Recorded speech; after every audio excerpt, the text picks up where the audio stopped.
একটা বাড়ির বউকে সবসময় হতে হবে ফুল চার্জ দেওয়া ব্যাটারির মতো। মানে এদের কখনো শরীর খারাপ হওয়া যাবে না, কোনো কিছু আশা করা বা ঘুরতে যাওয়া তো একদমই যাবে না। তো হ্যালো এভরিওয়ান, গুড মর্নিং। আমি শিল্পী। আমার নতুন একটা ভিডিওতে তোমাদেরকে জানাই অনেক অনেক ভালোবাসা ও স্বাগত।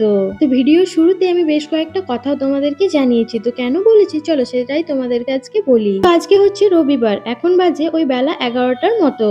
তো আজকে যেহেতু আমার বরের অফিস ছুটি আর ছেলের স্কুলে ছুটি, তাই আজকে দেরি করে একটু ঘুম থেকে উঠেছি। আর এদিকে উঠেই দেখি সকাল সকাল বর চলে গেছে বাজারে। বর বাড়িতে থাকলে সকাল সকাল সব থেকে আগে বাজারটা সেরে ফেলে। আর কারণ হচ্ছে সকাল সকাল বাজারে গেলে একদম ফ্রেশ ফ্রেশ শাকসবজিটাও পাওয়া যায়। আর তার সাথে সকাল সকাল বাজারে গেলে ওই ফ্রেশ শাকসবজি দেখে সত্যি মনটাও খুব ভালো হয়ে যায়। আর উঠেই যখন আমি দেখেছি ও বাড়িতে নেই, তখন আমি বুঝতে পেরেছি ও বাজারেই গেছে। আর ওর বাজারে যাওয়া মানে নির্ঘাত আজকে আমার রান্নাঘরটা ওর দখলে।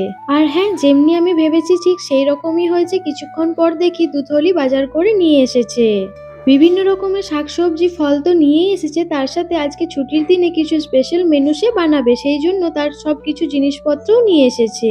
জানো তো, আমার বর যখন চাকরি সূত্রে সব থেকে প্রথমে এখানে পোস্টিং এ আসে, তখন আমাদেরকে নিয়ে আসেনি, কেননা তখন কোয়ার্টারটাও পায়নি, সেই জন্য আমি নিজের থেকেই আসিনি। তো যেহেতু একাই তখন সে এখানে থাকতো, ওই জন্য বেশিরভাগ সময় দোকান থেকেই খাবার কিনে খেত। কারণ রোজ দিন অফিস করে এসে রাত্রে খাবার বানানো, আবার সকালবেলা খাবার বানিয়ে অফিস যাওয়া ছেলেদের জন্য সত্যি একটু টাফ হয়ে যায়। আর তাছাড়াও আমরা এখন যেখানে আছি, এখানে বেশিরভাগ মানুষই কাজের সূত্রে ফ্যামিলি ছাড়া একা একাই থাকে। তো সেই জন্য তাদের রোজ দিন রান্না করা সম্ভব হয় না। তাই এখানকার বেশিরভাগ দোকানেই দেখি কিছু ধরাবাঁধা কাস্টমার থাকে, যারা রোজ দিন ওখানে খাবার খায়। এইসব দোকানগুলোতে যেহেতু মানুষজন রোজই খাবার খায়, মানে রেগুলার কাস্টমার আর কি, সেই জন্য দোকানগুলোতে একটু কম তেল ঝাল মশলা দিয়েই রান্না হয়, যার কারণে দোকানে প্রায় রোজ দিনই খাবার খাওয়া যায় আর শরীরটাও খারাপ হয় না এতটা। তো আমরা যখন আসিনি, তখন আমার বর প্রায়ই ওখান থেকেই খাবার খেত।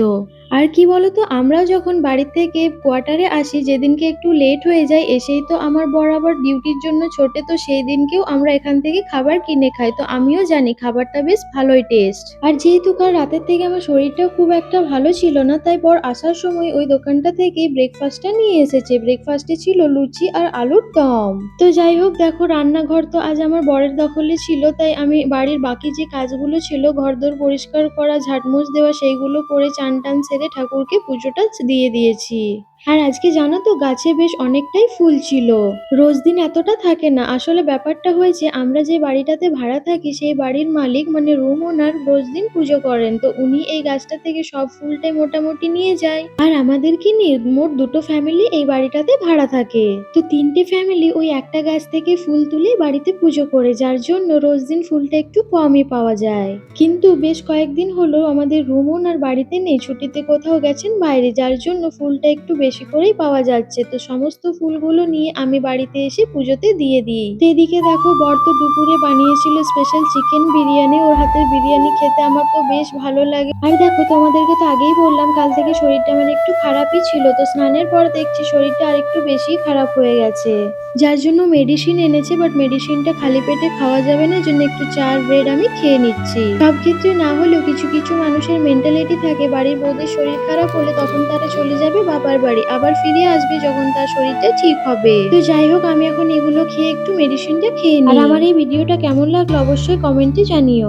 আর ভালো লাগলে অবশ্যই লাইক কমেন্ট করে পাশে থেকো। সবাই ভালো থেকো, সুস্থ থেকো।